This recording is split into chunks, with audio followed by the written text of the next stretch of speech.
Hello everyone, welcome to Science at St Mark's. We're really looking forward to seeing you all next year as you start Year 7, and in this little video we're going to look a bit at what science is, look at how we humans see the world and how different animals see the world, and also at the end we're going to introduce some of the teachers that you will be seeing next year. This picture that you see, some of you will be seeing a duck, some of you will be seeing a rabbit, and some of you will be able to see both, and more on that a bit later. So what is science? Is it someone in a lab coat? Is it someone with chemicals and experiments? Well, science, it is explaining what we see in the world. It's as simple as that. So you could be a scientist like this, in a lab, surrounded by lots of equipment, or you could be a scientist in nature, like this.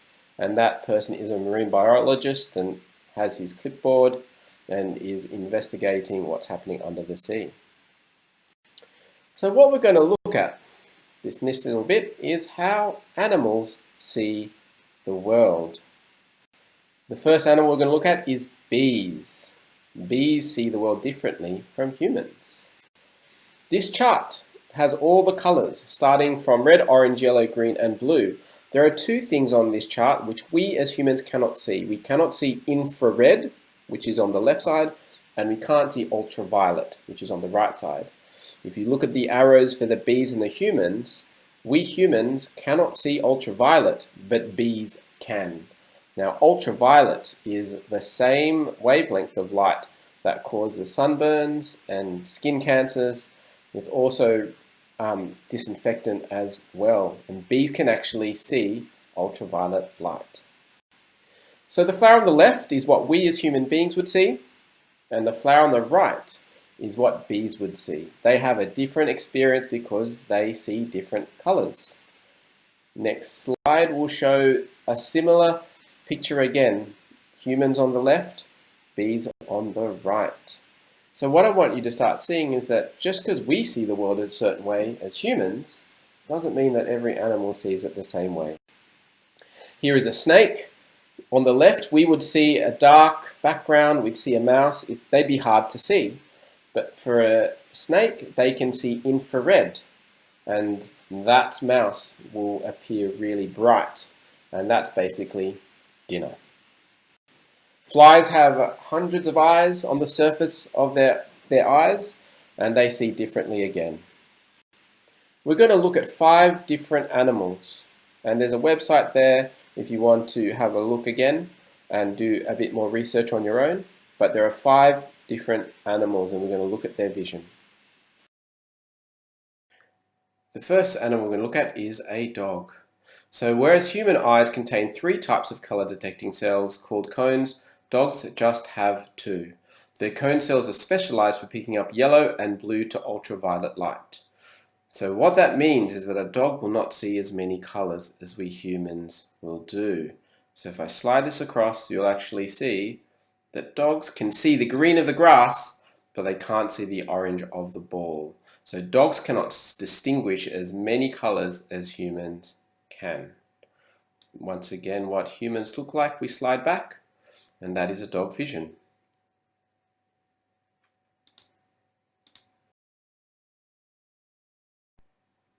Humans don't see colors very well, or even at all in low light.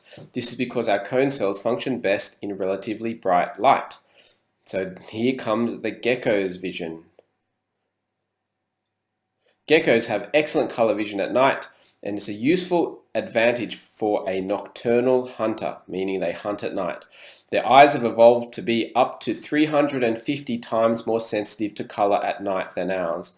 So looking at the picture, this is what we as humans would see.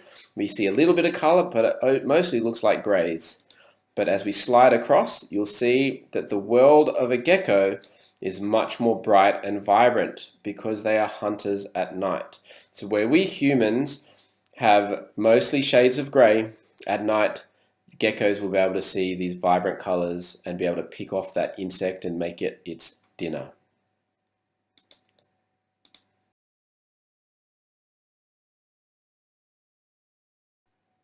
The next animal we're going to look at is the garden snail. Although the eyes of garden snails can't focus or see color, they would just about be able to make out this other snail moving past or a predator approaching. The snail's ability to discern different intensities of light help it navigate towards dark places. So looking at the photo or the picture, we will see this is what we as humans would see, and as we slide across, this is what a snail sees. Black and white and very blurry. So it'd be a struggle for humans if we saw the world this way, and snails see the world differently.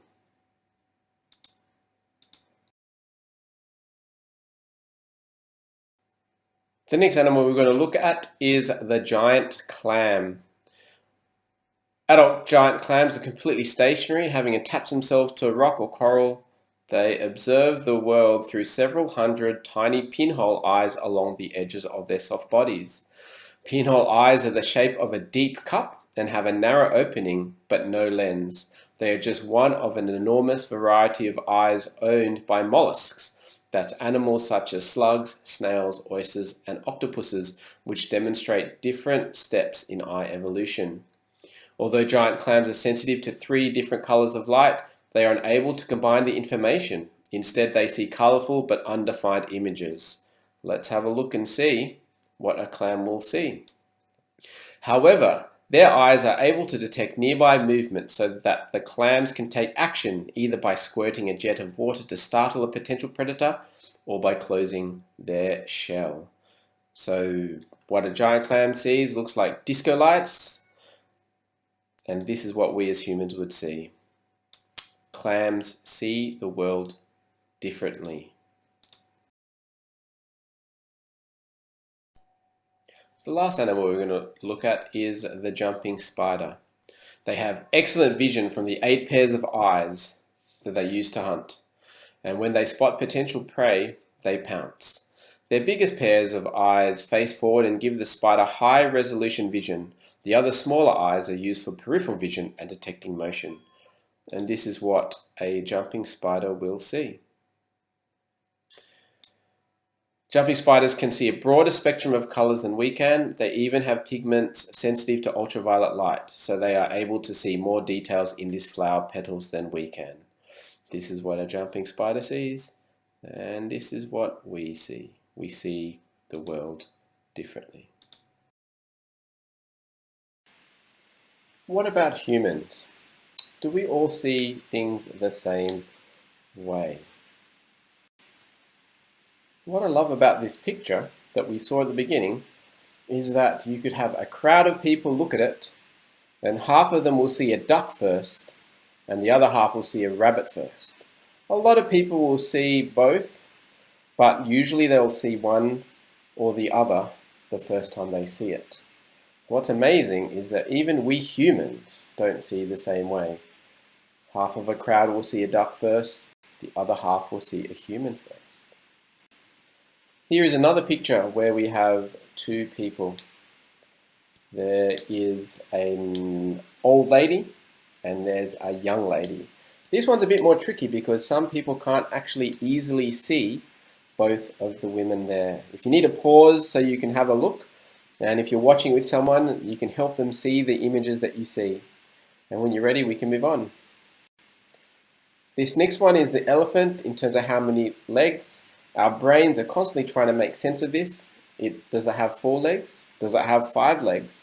And the longer you spend looking at it, the more confusing it is because our brains are trying to make sense of this picture. We're used to an elephant and what it looks like. And this is perhaps my favorite. Which is darker, this A square or the B square? Now, I'm going to show you whether you're right or wrong.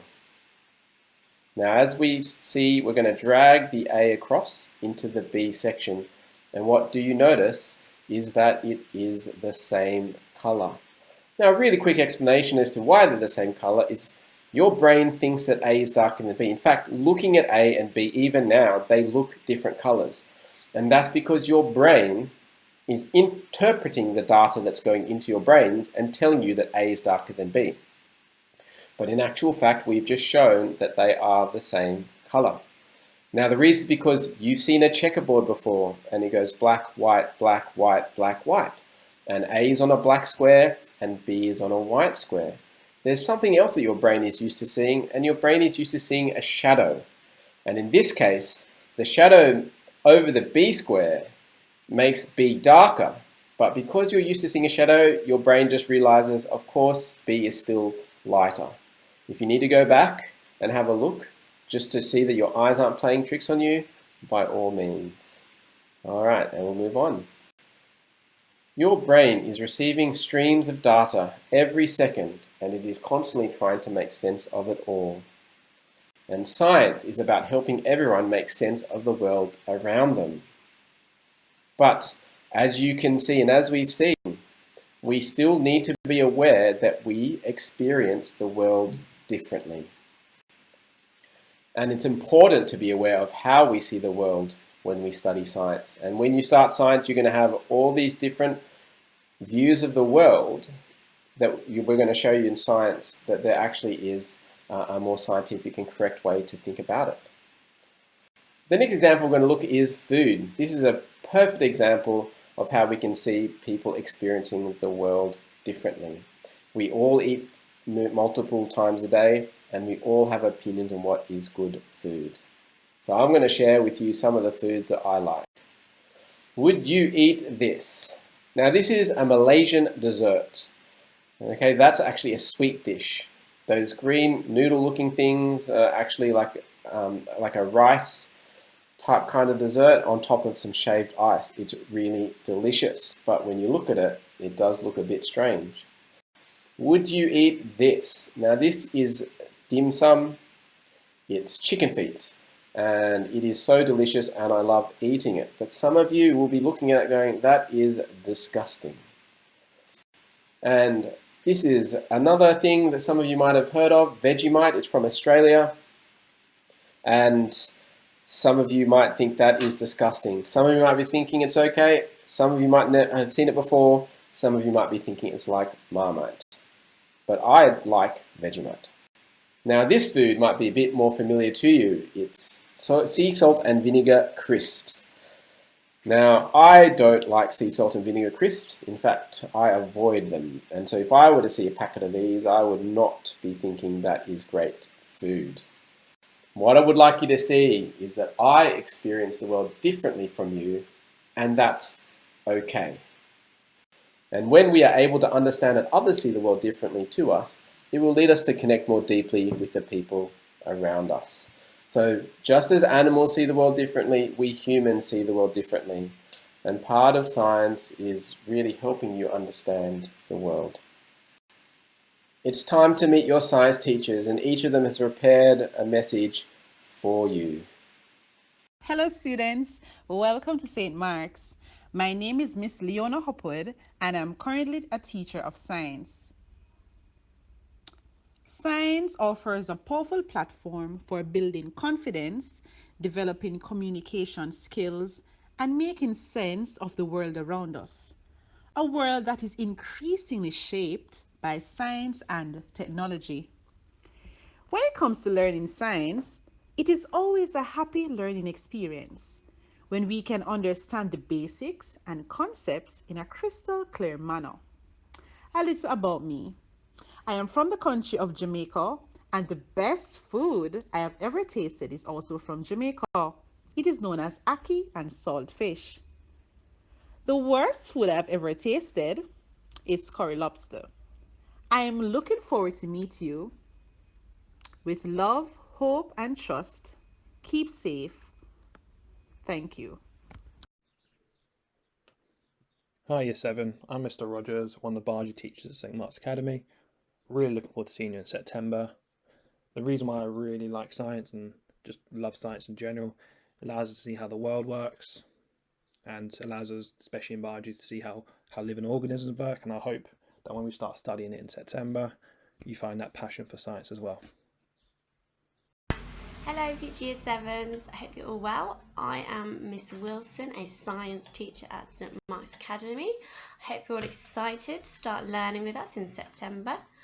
So I think science is really important because it lets us understand how certain processes work, how different organisms interact with one another, and also just letting us know what things are made of. So my favourite food is probably ice cream. Comes in lots of different flavours, it's nice and sweet, it's a nice little treat. Big fan. However, I do not like honey. Cannot stand the stuff. Anyway, I hope you all have a lovely summer and I look forward to meeting you all. Hi, I'm Mr. Vag and I teach physics. Physics is all about forces and energy. It tells us about how the world works and why it is the way it is. For example, why is the sky blue? How do we turn sunlight into electricity? Why does a ball move when I kick it? And so much more. The best food for me would have to be a bowl of fresh berries, like blackberries, strawberries, cherries, that sort of thing. The worst food I've tasted is something called roll mops. For those that don't know, it's pickled herring wrapped around something like a pickle. And it's just a bit too sour for me. I look forward to seeing you soon.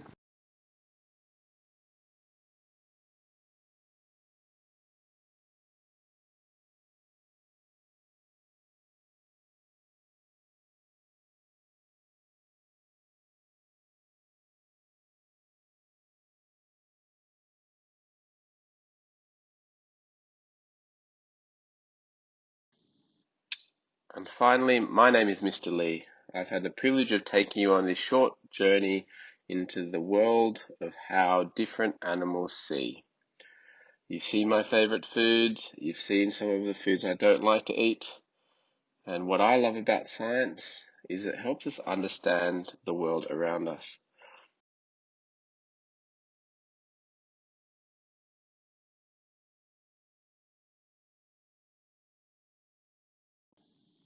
Studying science at St. Mark's will improve the way you see and understand the world.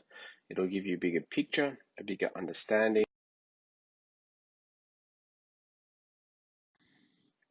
We as the staff here at St. Mark's, well, that's it from us.